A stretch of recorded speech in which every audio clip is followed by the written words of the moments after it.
afala yubsirun.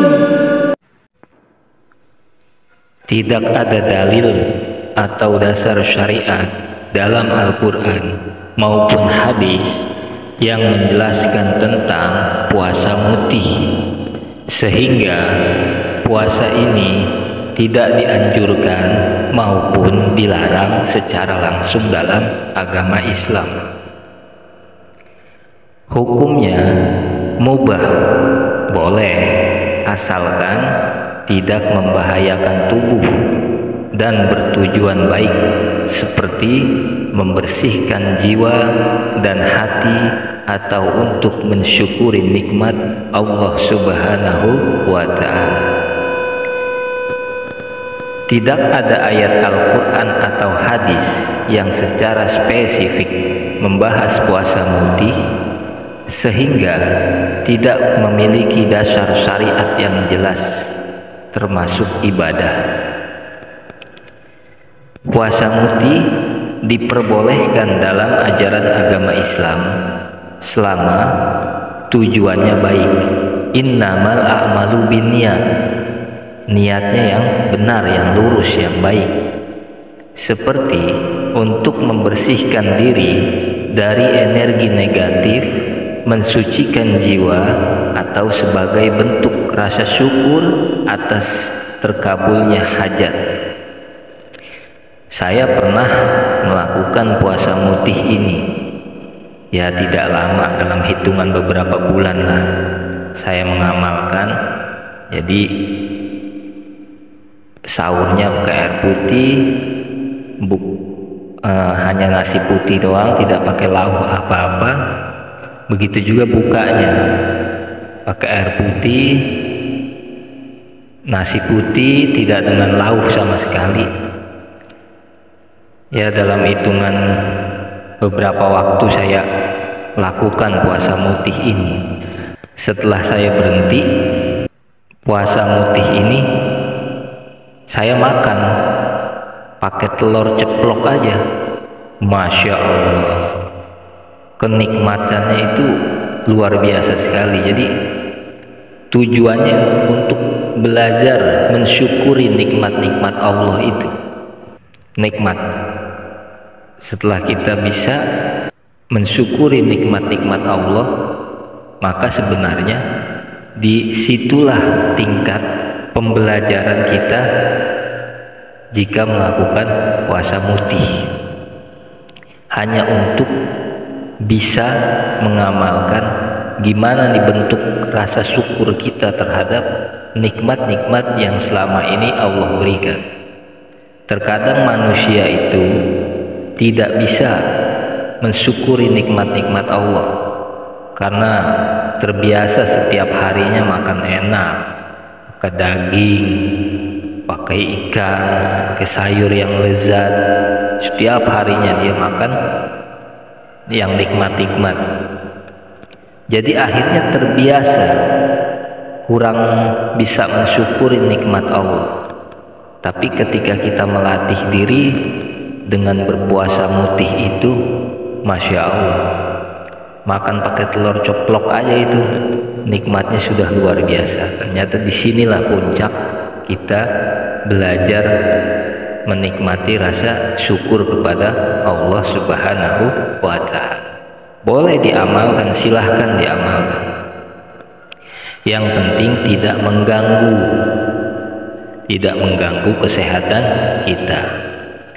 Ingat ya, hukumnya masih mubah, masih boleh, asalkan tidak membahayakan tubuh dan bertujuannya baik.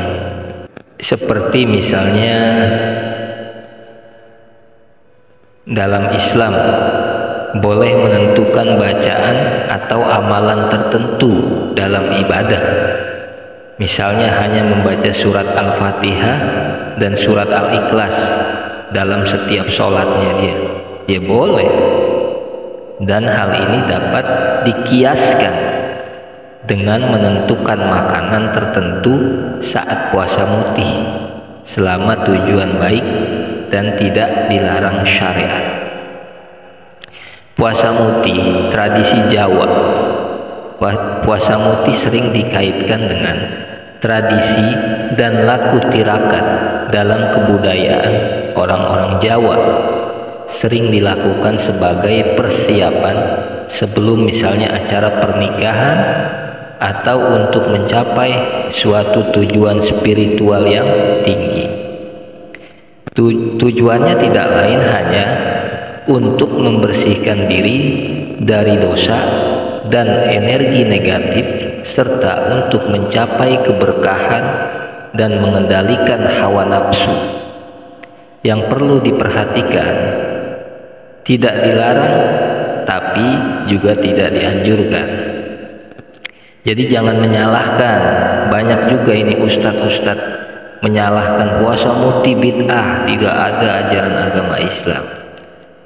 Makanya ini kita bahas, selama niatnya itu baik untuk belajar mensyukuri nikmatnya Allah, tidak masalah. Seperti yang tadi saya ceritakan, pengalaman saya pribadi, memang tidak ada dalil khusus puasa ini, tapi tidak termasuk makruh atau haram, tidak. Namun juga tidak disarankan dalam konteks ibadah sunnah yang jelas seperti puasa Senin Kamis atau puasa Nabi Daud.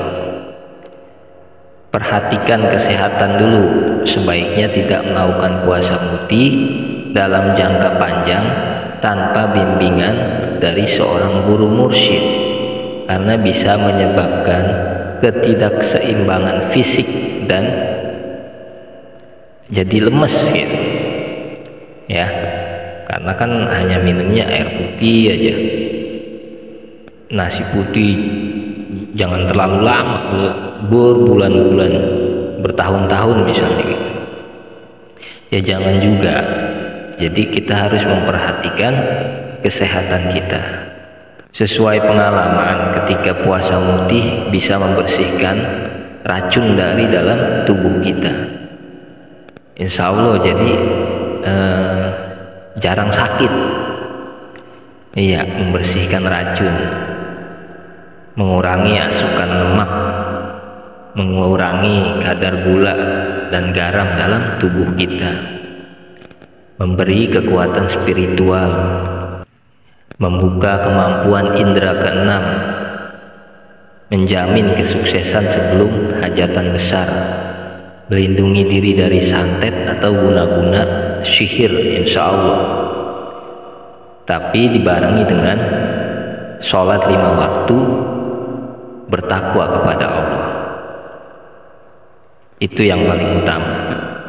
Untuk mengundang banyak rezeki, rubahlah pola pikir dari rasa pelit dan takut kekurangan menjadi pola pikir kelimpahan dan kemakmuran, dengan bersyukur, bersedekah, serta selalu berpikir positif bahwa ada cukup rezeki untuk semua orang.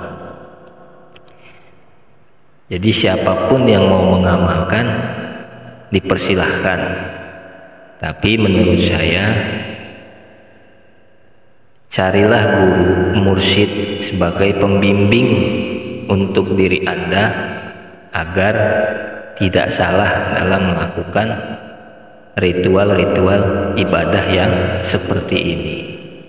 Karena hukumnya tadi balik lagi hanya mubah, ya, hanya mubah.